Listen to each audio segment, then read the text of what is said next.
시청자 여러분 안녕하십니까? 이번 지진으로 아파트 내 외벽에 균열이 심하게 발생했지만 어쩔 수 없이 다시 들어가 사는 주민들이 적지 않은데요. 이 가운데 한 아파트는 기초 곳곳에 많은 양의 물이 고여 있는 것으로 확인돼 혹시 액상화가 아닌지 주민들의 걱정이 커지고 있지만 별다른 조사는 이뤄지지 않고 있습니다. 장성훈 기자입니다.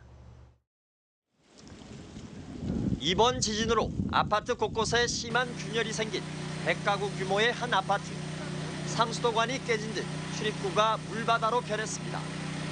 지진 이후 건물 기초에는 균열이 없는지 확인하는 과정에서 기초 공간에 많은 양의 물이 고여 있는 게 확인돼 양수기로 물을 빼내는 겁니다. 확인할 수 있는 10개 기초 공간 모두에서 많은 양의 물 고임이 확인되면서 주민들은 혹시라도 집안 약화로 이어질 수 있는 액상화가 발생한 건 아닌지 걱정입니다. 이 밑이 물바다란 말이가, 이 밑이 모래땅이란 말이가, 이거 무너지면 뭐였고 전부 다 그런 불안함을 가지고 있는 상태입니다. 지금. 건물이 붕 떠가 있다는 걸 알고 있는데 굉장히 불안하죠. 포항시는 빗물이나 상하수도 누수에 의한 것으로 추정했지만 주민들은 납득하기 힘들다며 정확한 원인 조사를 바라고 있습니다. 자연적으로 흘러 들어왔다면 비가 오지도 않았으니까 흘러나가야 되는 게 저는 정상이라고 생각하는데 흘러나가지도 않고 그 자리 그대로 건물 양 그대로 있고. 현재 이 아파트는 건물 균열로 사용 제한 판정을 받아 입주 가구의 절반가량만 다시 들어와 살고 있는데 갈수록 심해지는 균열에다 액상화 우려까지 겹치면서 주민들의 불안은 극에 달하고 있습니다. 여기 하루하루 사는 게 진짜 지옥이랄까. 갈 때 있으면 어디 좀 친척집이라도 갔으면 좋겠어요. 포항시는 현재 주택안전진단에 관한 민원에 집중하고 있어 액상화 여부에 대한 조사는 별도로 진행하지 않고 있다며 필요하다면 조사하겠다고 밝혔습니다. 이번 일을 계기로 흥해 지역만이라도 공동주택 기초 부분에 물이 고였는지 모두 점검하고 필요하다면 액상화 여부 조사를 해봐야 한다는 지적이 나오고 있습니다. MBC 뉴스 장성훈입니다.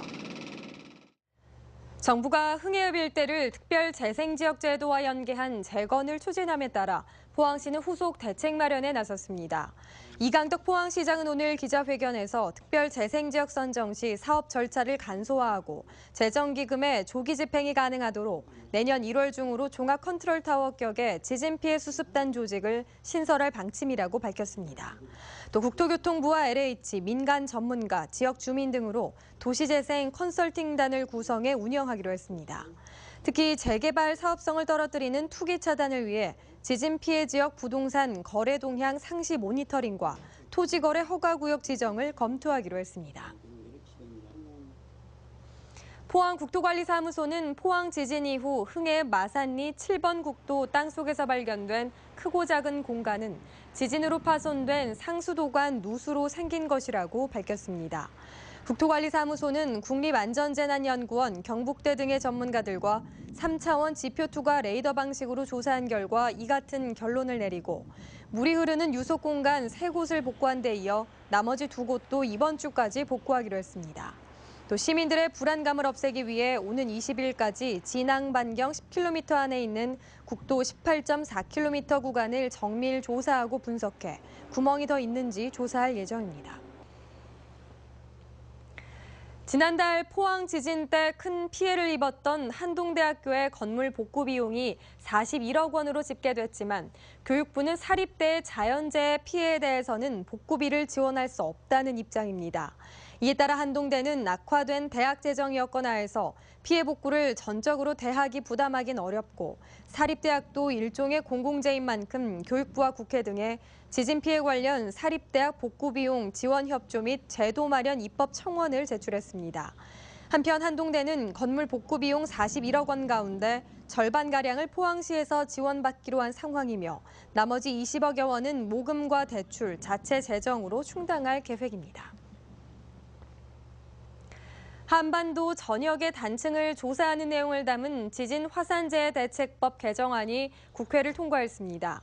개정안은 집안 안전을 위한 단층 조사 대상에 원자로 관계 시설을 추가하고 행정안전부 장관이 관계 중앙행정기관의 장과 공동으로 비용을 부담해 단층 관련 조사와 연구를 할 수 있도록 했습니다.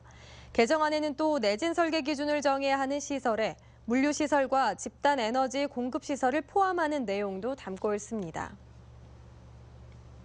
지금까지 포항에서 전해드렸습니다. 여러분 고맙습니다.